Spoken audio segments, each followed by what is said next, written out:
नमस्कार दोस्तों। मैं हूं आपका मित्र विक्रांत कौशल और अपने इस चैनल के इस प्रथम वीडियो की शुरुआत हम 3 इम्पॉर्टेंट लाइफ क्वेश्चंस के साथ करते हैं। पहला, खुशी क्या है? दूसरा, क्या हम वाकई में खुश हैं?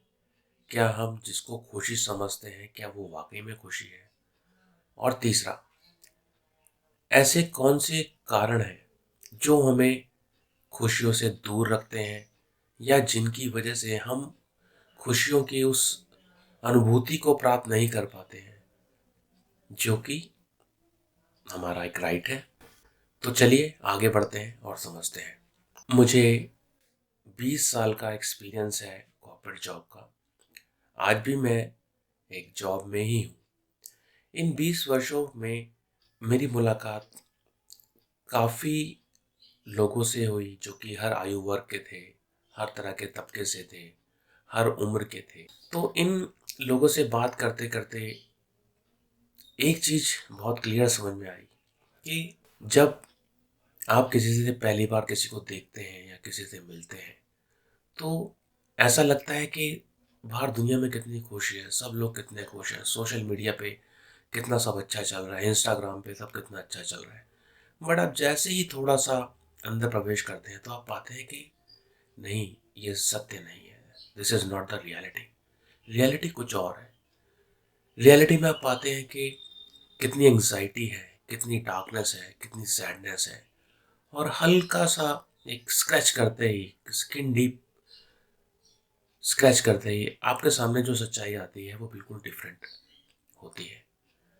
तो चलिए इस वीडियो में हम समझने की कोशिश करते हैं कि वो कौन से ऐसे कारण हैं, जिससे कि असली खुशी और दिखावे वाली खुशी या असली जीवन या दिखावे वाले जीवन में फ़र्क आता है।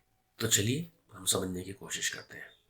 पहला प्रश्न, खुशी क्या है? क्या एक महँगा मोबाइल खरीदना? क्या एक महँगी कार खरीदना? क्या एक बहुत बड़ा घर खरीदना?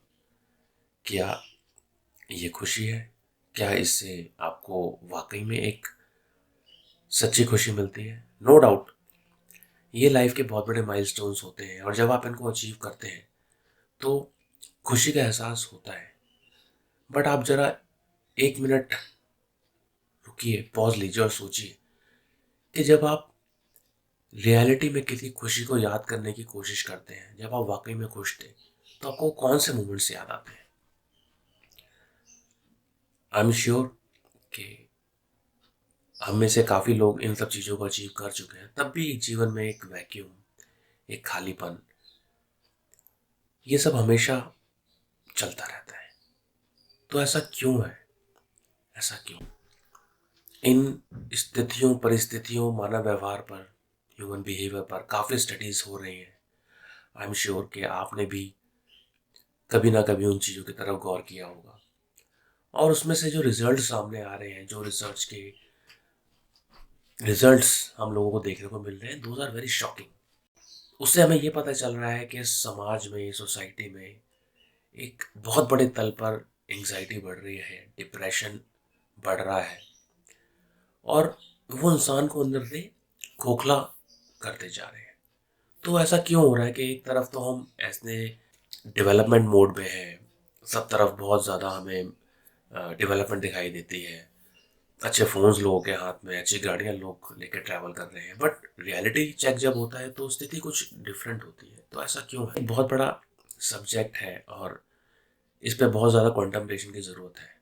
बट अगर हम हर चीज़ पे बहुत ज़्यादा बातें करेंगे तो थिंग्स विल गेट कॉम्प्लिकेटेड।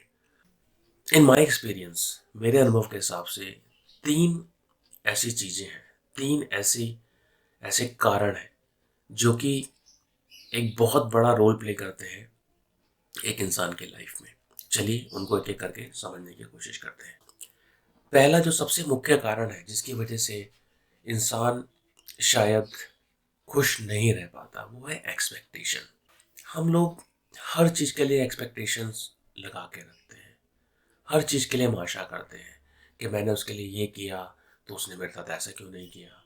मैंने उसके लिए वो किया तो उसने मेरे साथ वैसा क्यों नहीं किया, मैंने उसकी शादी पे ऐसा गिफ्ट दिया था तो उसने मेरी शादी पे ऐसा गिफ्ट क्यों वापस नहीं किया, वगैरह वगैरह बहुत तरह की ऐसी बातें हो सकती हैं। आई एम श्योर कि हर किसी के लाइफ में आपने इन सब चीज़ों पे गौर किया होगा और देखा भी होगा। तो एक्सपेक्टेशन एक बहुत छोटा सा वर्ड है, आशाएं बहुत छोटी सी एक चीज़ है, सुनने में बहुत छोटा लगता है, और आई एम श्योर कि आपने कभी ना कभी इस बारे में गौर भी किया होगा। बट ये एक इतनी बड़ी चीज़ है जो आप इमेजिन में नहीं कर सकते। अगर आप ध्यान से देखें तो सारे दुखों की जड़, सारी निराशाओं की जड़ ये एक्सपेक्टेशंस है। जो दूसरी कारण है जिससे हमारे जीवन में निराशाएं, हताशाएं आती हैं, वो मेरे एक्सपीरियंस से है कंडीशंस लगाना। हमें हर चीज़ में कंडीशंस लगाने का शौक है कि जब ए होगा तब मैं बी करूँगा, जब एक्स होगा तब मैं वाई करूँगा। जैसे मैंने बहुत बार गौर किया है अपनी टीम में, अपने दोस्तों में, कि वो ऐसा बोलते हैं कि मैं उनसे पूछता हूँ कि यार शादी कब कर रहे हैं, तो ऐसा बोलते हैं सर जब सेटल हो जाएंगे तब शादी करेंगे। तो it's a very, in my opinion it's a very subjective thing. Settle होना is a very subjective thing. कोई आदमी कम रिसोर्सेज में भी सेटल हो सकता है, कोई आदमी बहुत सारे रिसोर्सेज में सेटल नहीं हो सकता है। तो let us not put condition in each and everything. एक एग्जांपल से समझने की कोशिश करते हैं। मान लीजिए कि किसी इंसान को शिमला घूमने का मन है, पर उसने कंडीशन लगा ली है कि शिमला मैं तभी जाऊंगा जब मैं एक अच्छे 5 स्टार होटल में रुक सकता हूँ, या मैं अच्छी गाड़ी से शिमला पहुंच सकता हूँ, वगैरह वगैरह बहुत तरह की कंडीशंस हो सकती हैं। और इस सारे उधेड़-बुन में क्या हुआ कि वो शिमला नहीं जा पाया अगले 5-7 सालों तक, जो भी है। पर क्या आप सोचिए, शिमला ज़्यादा ज़रूरी है या कंडीशन ज़्यादा ज़रूरी है? अगर आप रोडवेज की बस लेके जाते हैं तो भी शिमला वही रहेगा, अगर आप ट्रेन से जाते हैं तो भी शिमला वही रहेगा, और अगर आप मर्सिडीज से जाते हैं तो भी शिमला वही रहेगा। अगर आप एक सस्ती लॉज में रुकते हैं तो भी मॉल रोड वही रहेगा, अगर आप महंगे ओबराय में रुकते हैं तो भी मॉल रोड वही रहेगा। तो कहने का तात्पर्य, कहने का मतलब ये है कि जो मज़ा है शिमला का है, वो जो कंडीशंस हैं वो हमारी उस खुशी को हमारे पास आने से रोक रही है, जो कि हम बहुत आसानी से कम रिसोर्सेज में भी पा सकते हैं। तो I am just giving a food for thought. आप सोच के देखिए, बहुत कौन सी ऐसी चीज़ें हैं, कौन सी ऐसी वस्तुएं हैं जिसमें आपने कंडीशंस लगा रखी है कि जब तक ये नहीं होगा मैं ये नहीं करूँगा। और अब ज़रा सोचिए क्या उन कंडीशंस को कम करके हम आगे बढ़ सकते हैं। थर्ड थिंग, तीसरी वस्तु इज कंपैरिजन, तुलना। तुलना का क्या अर्थ है? तुलना का अर्थ ये है कि हम हमेशा अपने आप को अपने आसपास के माहौल से, लोगों से, परिवारों से कंपेयर करते रहते हैं। हम देखते रहते हैं कि उन्होंने क्या किया, ऐसा करना चाहिए, तो उन्होंने वैसा किया तो हमें भी ऐसा करना चाहिए। उनका बच्चा उस स्कूल में है तो हमारे बच्चे को भी उस स्कूल में जाना चाहिए। Majority of the time I am just giving you a very vague example. ऐसा बहुत जगह पे बहुत तरीके से होता है।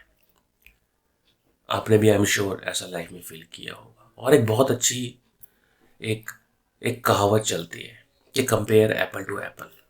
पर मेरा पर्सनल थॉट ये है, मेरा पर्सनल मानना ये है कि दो एप्पल, नेचर ने दो एप्पल को भी सेम नहीं बनाया है।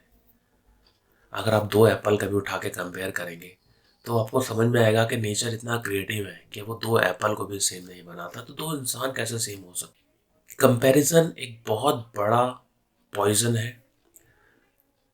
जितना जल्दी हम इन बातों को समझेंगे लाइफ में, हम उतना जल्दी एक सच्ची खुशी की तरफ जा पाएंगे। तो चलिए वीडियो में आगे चलते हैं और देखते हैं कि हम क्या क्या कर सकते हैं।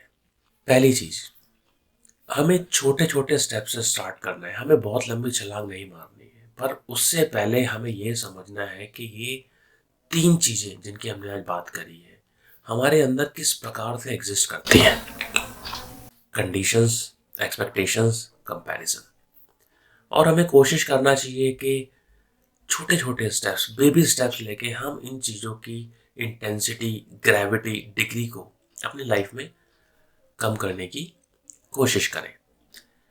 और आप जब ऐसा करेंगे तो आप पाएंगे कि आपके जीवन में परिवर्तन आना शुरू हो गया। आप एक पॉजिटिव रास्ते पे चलने शुरू हो गए और आपको वो खुशी, वो खुशबू आनी जीवन से शुरू हो जाएगी।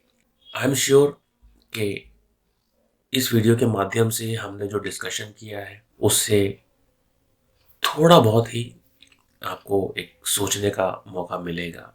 और अगर हम अपने जीवन में ये करने की कोशिश करते हैं, इन 3 चीज़ों को थोड़ा सा कम करने की कोशिश करते हैं, तो आई एम 100% श्योर कि आपको जीवन में अपने परिवर्तन दिखाई देना शुरू हो जाएगा। इस चैनल के माध्यम से हम ऐसे डिस्कशंस लाते रहेंगे।